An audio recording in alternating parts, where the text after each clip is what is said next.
喺面對壓力同負評嘅時候，首先唔開心就一定嘅，識得去自己去 filter 一啲説話，識得去過濾，係邊啲應該聽，邊啲唔應該聽，係啦，唔開心冇問題，俾自己唔開心，甚至可以揾朋友啊、屋企人傾訴都得嘅。我覺得係唔需要理佢嘅，特別係負評啦。有時負評可能係換一個角度去睇啦，可能係一啲推動你進步嘅一啲嘅評語嚟嘅。我覺得可以調翻轉笑翻第一負評嗰班人嘅，即係你唔需要將自己代入去個角色咁重要嘅，即係呢個世界所有嘢都係當娛樂咁就 OK 嘅。我會跑步或者當睇唔到。我希望係吸收正能量多啲咯，即係我會睇下嗰個評論係咪真係講緊嗰一樣嘢，咁如果係嘅話，咁我會努力去改善咯。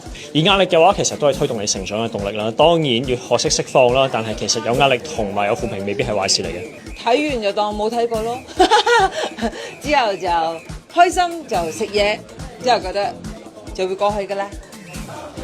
湊仔同埋旅遊，睇戲同煮嘢食。冇錯啦。